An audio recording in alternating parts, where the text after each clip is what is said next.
TV Opção Indica. Não deixe de assistir. O dólar chegou a 4,99, o menor patamar em 2 anos. O BTG soltou um relatório dizendo que o dólar pode ir para 4,60. Enquanto isso, a bolsa brasileira tá voando. Tem dinheiro gringo entrando no Brasil, como não se via em anos, mais 53 bilhões de reais só no primeiro trimestre. E a pergunta que tá na cabeça de todo mundo é essa: o que tá acontecendo com o dólar? Porque, olha, quando o dólar cai, parece uma notícia boa, né? Viajar para fora fica mais barato. Importação fica mais barata. A gasolina, em tese, poderia ficar mais barata. Mas calma, porque a resposta para a pergunta desse vídeo não é simples. Na verdade, o que tá por trás dessa queda envolve uma guerra no Oriente Médio, uma crise de confiança nos Estados Unidos, uma briga geopolítica entre as maiores potências do mundo e, acredite ou não, até o Irã cobrando passagem de navio petroleiro em Bitcoin. Sim, Bitcoin. Então fica comigo nesse vídeo, porque eu vou te explicar 3 coisas. Primeiro, porque o dólar é a moeda mais poderosa do planeta e como ele chegou nesse posto. Segundo, o que exatamente está acontecendo agora para ele estar derretendo. E terceiro, e talvez o mais importante, o que você deveria estar fazendo com o seu dinheiro nesse cenário. Como que o dólar se tornou a moeda mais poderosa do planeta? Pra gente entender por que a queda do dólar é tão importante, você precisa primeiro entender por que ele é tão importante.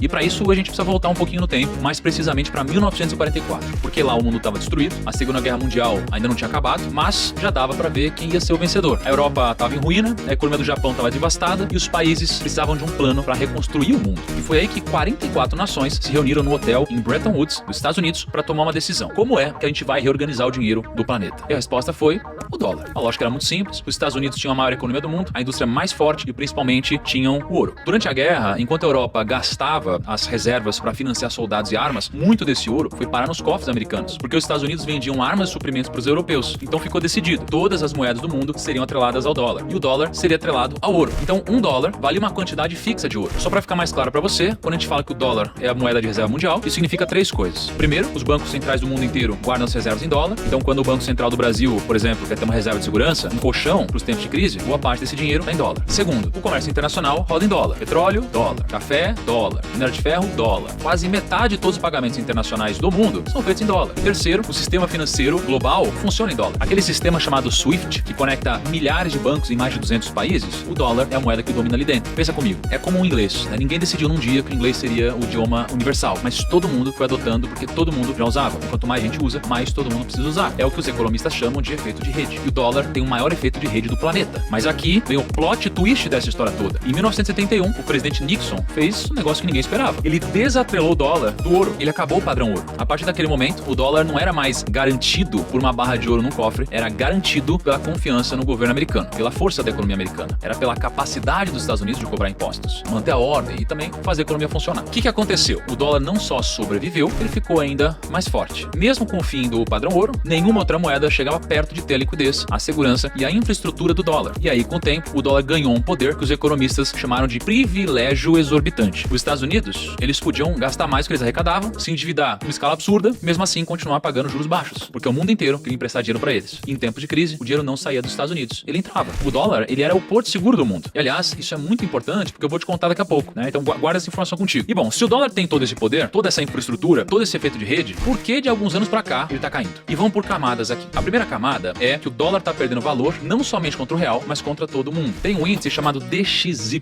Ele mede a força do dólar contra uma cesta das principais moedas do mundo. O euro, iene, libra, dólar canadense, tem várias lá. Então é um termômetro global do dólar. Em janeiro de 2025, o DXY estava acima de 109. Era um dólar forte. E hoje ele tá em 98. É uma queda de quase 10% em pouco mais de um ano. O dólar não tinha um desempenho tão ruim assim desde 2017. E o que causou isso? Bom, basicamente Donald Trump. E eu sei que é tentador simplificar e falar que é culpa do Trump e pronto, mas a verdade é que o que tá acontecendo é muito mais complexo. São várias camadas de incertezas que juntas criaram uma tempestade perfeita contra o dólar. Porque veio o tarifaço primeiro. Em abril de 2025, o Trump anunciou tarifas de importação contra todos os parceiros comerciais dos Estados Unidos. O mercado entrou em pânico. Aí as bolsas americanas tiveram a pior semana desde a pandemia. Só que aqui aconteceu algo que nunca tinha acontecido antes. Historicamente, quando o mundo entra em crise, o dinheiro corre pra onde? Para os Estados Unidos, né? Pro dólar, pro Porto Seguro. E foi assim em 2008, foi assim na pandemia. Só que dessa vez, o dinheiro correu pra fora dos Estados Unidos. E isso, pra quem entende de mercado, é um sinal gravíssimo, porque significa que o dólar começa a perder aquele privilégio exorbitante que eu expliquei. Quando o dinheiro para de entrar nos Estados Unidos durante uma crise, é o primeiro sinal de que alguma coisa mudou. Depois do tarifaço, veio a crise com a Groenlândia. Aí o Trump pressionando a Dinamarca pra comprar o território. Aí vieram as ameaças ao Jerome Powell, o presidente do Banco Central Americano. Aí o Trump nomeou o Kevin Warsh pra substituir ele, gerando mais incerteza ainda sobre a independência do Fed. E pra coroar tudo isso veio a guerra. No final de fevereiro de 2026, o conflito entre os Estados Unidos e o Irã escalou de vez. E aí o Estreito de Hormuz fechou. O preço do barril por causa disso disparou e o gás natural e os fertilizantes também explodiram. E tudo isso significa mais inflação. Só que não só nos Estados Unidos, mas no mundo todo. E mais inflação significa que os bancos centrais não conseguem cortar juros. E quando o Banco Banco Central dos Estados Unidos não corta juros, normalmente o dólar se fortalece, porque juros altos atraem capital. Mas não foi isso que aconteceu. E por quê? Porque a incerteza gerada por essa guerra foi tão grande que o mundo começou a questionar se os Estados Unidos ainda eram aquele porto seguro confiável. O dólar até subiu um pouco durante o pior momento do conflito, então recuperou parte do papel de refúgio, mas não suficiente para reverter a tendência de queda. E quando Trump anunciou um cessar-fogo de 2 semanas com o Irã e a reabertura do Estreito de Hormuz, o dólar despencou. Só que esse alívio, ele pode durar pouco, porque esse cessar-fogo, ele é frágil, ele é muito frágil. O Irã já acusou os Estados Unidos de violar o acordo, Israel continua bombardeando o Líbano e o Estreito de Hormuz, na prática, ainda não reabriu completamente. Essa é a camada 1. A camada 2 é, o dólar tá caindo especialmente contra o real. De todas as moedas do mundo, a que mais se valorizou contra o dólar foi a nossa. Olha que coisa incrível. E por que o Brasil tá se saindo tão bem? Tem 3 principais motivos. Primeiro, o diferencial de juros. A Selic tá em 14,75% ao ano. Nos Estados Unidos, os juros estão em torno de 3,75%. O juro real do Brasil, ou seja, descontando a inflação, ele é o maior do mundo. E quando você é um investidor e pode escolher entre ganhar pouco nos Estados Unidos, com muita incerteza, ou ganhar muito no Brasil, com uma economia, eu não vou chamar de estável, né, mas não tão horrível, para onde você manda seu dinheiro? Bom, é meio óbvio, né? Segundo, o fluxo estrangeiro. E esse diferencial de juros atrai uma enxurrada de capital para o Brasil. Segundo os dados da B3, entraram mais de 53 bilhões de reais em capital estrangeiro só até março de 2026. Então, isso daqui é muito dinheiro. E quando entra muito dólar no país, o que acontece? Aumenta a oferta de dólar aqui dentro, mais oferta, preço cai, simples assim. E terceiro, o Brasil é exportador de commodities. Enquanto a guerra no Oriente Médio foi um pesadelo para países que importam energia, para o Brasil o efeito foi diferente, porque a gente exporta petróleo, minério, soja e café. E com os preços das commodities em preços um pouquinho mais altos, a balança comercial brasileira melhorou. Isso trouxe ainda mais dólar para cá. Agora, uma ressalva muito importante, porque nem tudo são flores, obviamente. O Banco Central brasileiro começou a cortar juros, né? A Selic caiu de 15 para 14,75, mas o ciclo de cortes deve ser menor do que o esperado. O choque de energia lá fora pressionou a inflação aqui também, a curva de juros abriu e no segundo semestre a gente tem eleição presidencial, que sempre traz volatilidade. Então o dólar pode ter caído, mas o cenário não é de tranquilidade, é de cautela. E a camada 3 é, será que o mundo tá abandonando o dólar? E agora eu preciso te contar sobre uma conversa que tá rolando nos bastidores da economia global. E essa conversa é sobre a desdolarização. Talvez você não saiba disso, mas a participação do dólar nas reservas dos bancos centrais caiu de 71% no início dos anos 2000 para 57% hoje. É o menor nível em 30 anos. E para onde que esse dinheiro tá indo? Tá indo para várias direções. Ouro, principalmente, mas também yuan chinês e outras moedas. Um exemplo desse movimento é o que tá acontecendo justamente na guerra do Irã. Ainda não é nada oficial, mas parece que o Irã começou a cobrar uma taxa de $1 por barril de petróleo que quer passar pelo Estreito de Hormuz durante o cessar-fogo. E adivinha que moeda eles querem receber? Em Bitcoin. Um petroleiro cheio pode ter que pagar quase $2 milhões